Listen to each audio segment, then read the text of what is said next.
Why this book? I mean, you got a lot of opportunity coming your way.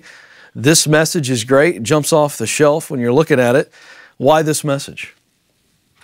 I didn't go out to write a book and put this message out. It was just that I went out and I was trying to find a way to be more effective in my daily routine because, at this point in my life, I'm 9 years on Shark Tank and 60 companies and a brand new baby girl at home. And of course, I'm not getting any younger and all my other regular companies. I wanted to try to find some tips and some strategies on people that I respect that I think are extremely effective and how to use them. So when I started doing that, then I started asking people like, what's the first 90 minutes of your day look like? What's the last 90 minutes of your day? Hey, give me some ideas, some things that I can do to make myself more effective. I started to say, wait a minute, people need to know about this stuff. And even through the course of doing this, I noticed that most of the subjects in my book, they all really went after the same, 12 things basically in life to make themselves more successful, but they all just did it in different ways. And throughout that course, I would find out one of those things are health and the fact that I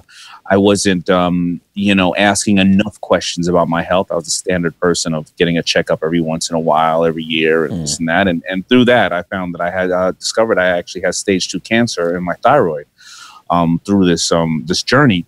And I'm cancer free now, but I say all that to say that, I started to realize a lot of other things that I may have been neglecting within my daily routine that now I need to address. Yeah. And that's what I love about this. You're already a wild success, but you want to keep going. And that is a really common quality among high achievers. They're constantly learning, growing. And so you go out with some other successful friends and you're trying to grow yourself. And what you do with this book is take us behind the curtain, if you will, and give us some great insights, some great people in this book. Russell Simmons, the actress Catherine Zeta-Jones, Gary Vaynerchuk, who's been a guest on this show many times, Carlos Santana, a living legend. What a great artist he is. And the list goes on and on and on. And I think, and I want to make sure that people don't think it's just these, that's right. Superstars that we all know. And I love and value them. I think some of the lessons are learned by, this woman named Lola Alvarez, who has 2 kids that are, challenged with dyslexia. And what does she do every day to make them, give them the edge, as well as my favorite subject in the book is Cal Maynard. He climbed Mount Kilimanjaro with no arms, no legs, and no prosthetics. That's how he was born, with no arms and no legs. And he climbed that mountain. So he makes me feel like a loser every time I read. That's right. It's so true. What's your problem, right? Yeah, exactly. I had a hard time doing a couple of push-ups today. So, Hey, I'm actually glad. I was going to get to this later, but I'm glad you mentioned dyslexia. I have a personal connection to this, and you talk about your dyslexia and how you have overcome it. And Richard Branson, well-known dyslexic, Steven Spielberg, Ted Turner, and you mentioned some of these folks in the book. But I want to stay here for a moment because I think out of the 12 sharks, if you look at the guest sharks, 8 of us are dyslexic. I didn't know that. Yeah. I did not know that. So this is really cool. And the reason I'm bringing this up, Dame, is my oldest son has dyslexia, and we didn't realize it until the 3rd grade. And very similar to your personal story, and again, the lady that you highlight in the book. I want for just a moment for people to hear your personal struggle there, because it's not something that you can ever really get away. You've now managed around it, and obviously dyslexia has some challenges. What irritates me is that we don't realize how much of a gift dyslexia is.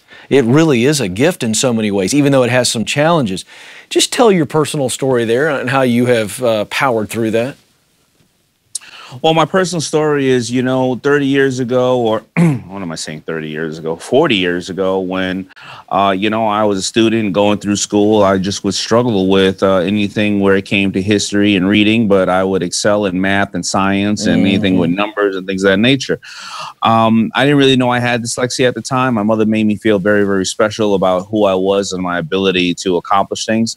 But my workaround really would be work. I got to the point where, I went to high school and they had a co-op program, meaning that I can go to work 1 week someplace and then go to school every other week and get credit for it. So to avoid the ridicule from the kids and avoid the challenges of reading and the ridicule from the teachers, not ridicule, but I didn't feel like getting F's. Sure. And that would be my workaround. Later on in life, I would find out that I'm dyslexic, and I would understand also the power of dyslexia. Yeah. I would read books as well as I could, but due to dyslexia, and I knew I didn't maybe absorb it enough, I would go out and actually try to take action on what the book said, because I didn't know if I absorbed it properly. Reading it, that would in turn, make me the person I am to be an entrepreneur and act and learn and repeat and take small steps, because I didn't know if I absorbed the information from the other side.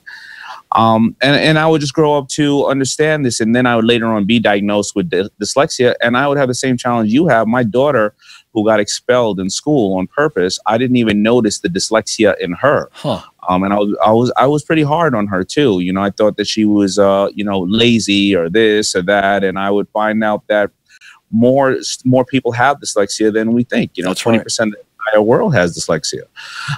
But then I also realized the talented people, the great people that have it. There was 7 presidents that have it. Einstein was dyslexic, and over 40% of entrepreneurs are dyslexic. I want to bring this up to people, because unlike, and nothing wrong with, obviously we all have challenges, but dyslexia can't be fixed with a drug. Like, you may be able to hopefully help some people suffering from ADHD. And so when a kid says they have dyslexia, the only cure for it is to work harder. They're not saying it because they need attention, right? They need to just work harder. And if you don't address it, a lot of kids who may not have a supportive father like you, parents like yours, or like my mother, they don't want to raise their hand in school and go, huh? Yes. In the 3rd grade, because, kids are kids, and they're going to say, you dummy, you're idiot, whatever the case is. And the ones who don't have a great supportive staff or great supportive, family, they may end up, being approached by people who don't have that system around them and say, I don't think you're dumb. Why don't you come stand on this corner and you can make some money with us, because, we accept you over here. So I try to bring that to people's attention, because also, unfortunately, the jails are filled with people who may have shunned away from school and society due to dyslexia. That's exactly right. And as you point out early on in the book, it's one of your power facts, which is a great feature throughout this book, that there are some tremendous entrepreneurs who are dyslexic because of the way they see things. I mean, you have 60 companies. The very things that cause challenges for you, Daymond, in school are actually what make you such a great entrepreneur now. Your ability to see things differently. That's what I want people to understand. And I know what you meant, and I can say this boldly, and I know you'll appreciate my heart. There's nothing wrong with you. There are some challenges that you have, but like anybody else. Right. I got my own challenges. I'm not dyslexic, but I can't do an algebra problem to save my life, but I can read really well, So I'm terrible with numbers. I want you to talk about the early days for you, because I think a lot of people know your story. But I love the early days for you, because we have a lot of entrepreneurs that are listening in, and they've got something, or want to be entrepreneurs, and they've got something burning in their chest, Daymond. But there's a lot of fear. There's almost this equal amount of fear associated with the passion that you have as well. What would you say, going back in the early days when you didn't have any support, you just had an idea and you had a passion, but I'm sure you had to face some fear as well? Oh, I've always faced fear, but taking affordable steps and these small steps towards my goal were the things that helped me, because then I look back and, I'm still a numbers person, and I looked at all the buildings, the corporations, the trucks and everything else that are around us every single day. And I said, well, somebody started this. It's not one person, right? And what makes them any different than I? I think a lot of times the fear of the unknown, of course, is going to be intimidating, but also a lot of people have been misdirected. And I had wrote this in my earlier work, The Power of Broke. A lot of people have been misdirected. They have to take this big jump and this big leap of faith to become successful. And that's exactly wrong. Like, don't quit your day job. Just put in some more hours on your homework, right? And don't quit your day job. Don't risk it all. The number one reason why small businesses fail is overfunding, because somebody goes out and tells you needed $100,000 to start a business because you need a $50,000 website when you only need a $1,000 Facebook page. And you need all this inventory when you don't need all that inventory. You need to sell one. Right? Like Mark Zuckerberg started off with one friend.